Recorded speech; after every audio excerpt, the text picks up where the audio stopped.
Hvað einkennir mosa eins og þennan hérna? Jú, mosi er planta, getur ljóstillífað, er frumbjarga. Að ljóstillífa er að geta búið til sykur með orku frá sólinni.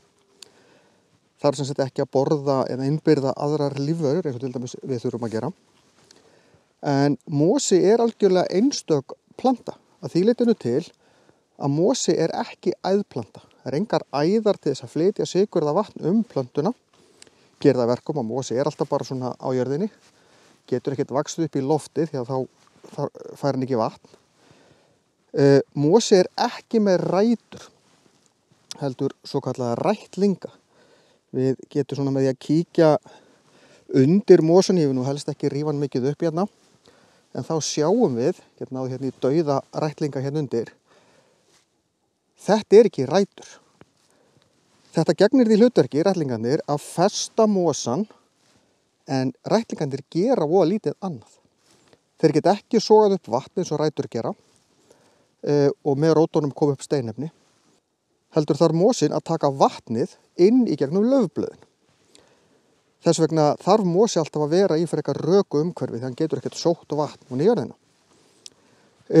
Mosar eru gróplöntur líka, þeir fjölga sig með gróum, en kynliðirnir sem að flakka á milli til þess að frjóvga þessi gró, þau þurfa að gera það í vatni.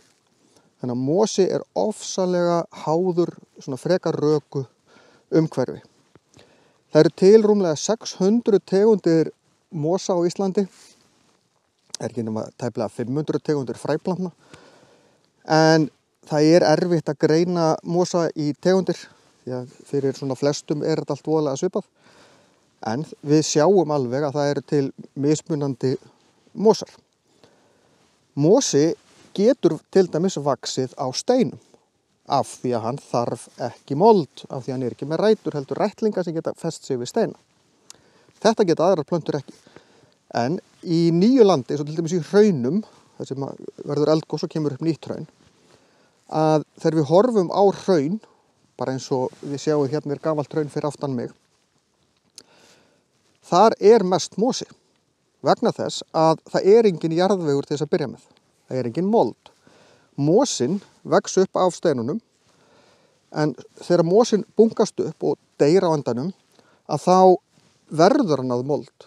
Þannig að á einhverjum hundruðum, jafnvel stundum þúsundum ára, þá fara að vaxa aðrar plöntur. En það er fyrst og fremst mosanum að þakka. Eitthvað af mold fíkur líka bara inn á sveiði, en þetta er mest mosanum að þakka. Það sem ég sjá hér, þetta er ekki mosi. Þetta eru fléttur. Og það er allt önnur lífvera, er ekki einu sinni planta. Þetta er samspil þörungs og svepps.